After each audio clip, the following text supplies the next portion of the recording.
Hello friends, जय Jagannath. Welcome back to my channel Tulsi Kshetra पु प्रकाश। तो मु आज गोटे बढ़िया जगह बुलिया को लेके जीवी। से जगह होची पुरी रो बेड़ी हनुमान मंदिर, जोटा कि आपण जानिथिबे। बेड़ी हनुमान मंदिर रे हनुमान को महाप्रभु जगन्नाथ बांधिकी रखिछंती तांकर चेन रे, जोटा कि समुद्र देव बारंबार आसिकी पुरी रे जो जगन्नाथ मंदिर में पशिकी जगन्नाथ को दर्शन करती तो भक्त मैंने असुविधा पड़ती। से महाप्रभु श्री जगन्नाथ बजरंगबली को चेन रे बेड़ी पकई बांधिक रखिंट, हाथ आ पादर एवं भी बेड़ी पड़ी अच्छे। तो आसतु जी से जगह को देखा प्रभुंर कौन सत्यासत्य रही है विषय जाना, जोटा कि पुरी बेड़ी हनुमान मंदिर।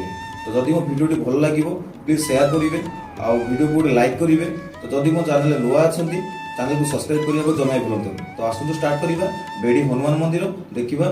बेड़ी हनुमान मंदिर में बजरंगबली को केमती बंधाई रखाई। कुहाଯାଏ प्रभु श्री जगन्नाथंकर बड़ भक्त होउचंती समुद्रदेव। जेतेबेले भी तांकर इच्छा हुए सी दर्शन करिया को पळे आसंती। सी जेतेबेले दर्शन करिया पई पुरी मंदिर आसंती तो सबुआडे जलमग्न हो जाए। सेतेबेले सबु भक्त माने बहुत असुविधा पड़ती, चारिआडे जलमग्न हो जाइथिबो। तो प्रभु श्री जगन्नाथ देखिले जदि समुद्रदेव सबुबेले मते एमती दर्शन करिया पई आसंती, भक्त माने समस्त हैरान हेबे। तो बाध्य है कि से हनुमान को नियोजित कले कि तमें ए समुद्र कूले रहिबो आउ समुद्रदेव को जगिबो।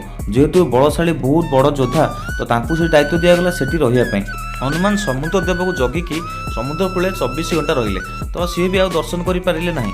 समुद्रदेव गोटे बुद्धि विचारिले आसी हनुमान को कहले, तमें एते बड़ भक्त एते बड़ योद्धा, तमर कौन प्रभु श्री जगन्नाथ को देखा इच्छा होनी? तो हनुमान कहले, हाँ मोर भी इच्छा हो देखापी। तो कहीं समुद्रदेव जो एक पचारे प्रश्न, हनुमान कहले कि हाँ मोर भी इच्छा हो देखापी। तो समुद्रदेव कहले कि जाकि तुम टे देखिकी आस, दर्शन करके आस।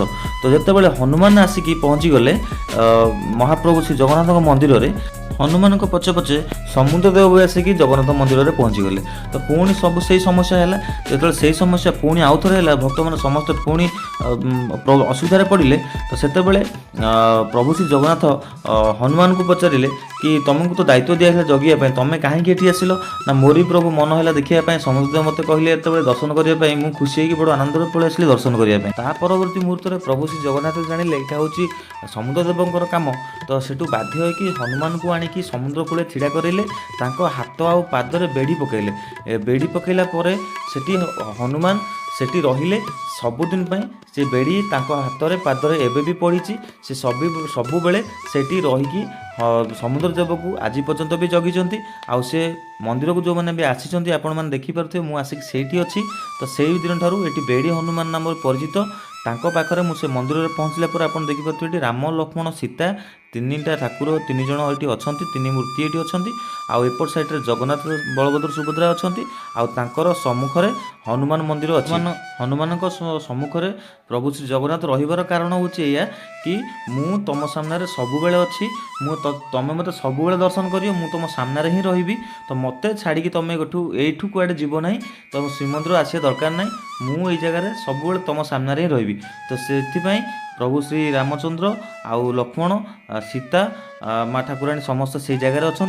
तांकु भी कौट जावाई पड़ोनी। तो से दिन ठार ये जगार नाम प्रसिद्ध होती। सेबेठारू ही ये जो बेड़ी हनुमान मंदिर जो आसी मु, तो से बेड़ी हनुमान मंदिर जो हनुमान अच्छा पादरे आ हाथ में एबे भी बेड़ी पड़ी अच्छी। तो तांको सामने प्रभु श्री जगन्नाथ अच्छा। से दिन ठारू ये समुद्रदेव को हनुमान जगिक अच्छा। यहाँ हूँ बेड़ी हनुमान मंदिर, ये बेड़ी पकाई रखाई। जदि वीडियो भल लगी प्लीज लाइक शेयर कमेंट निहाती करेंगे। जदि नुआ अच्छा सब्सक्राइब करेंगे। जय जगन्नाथ।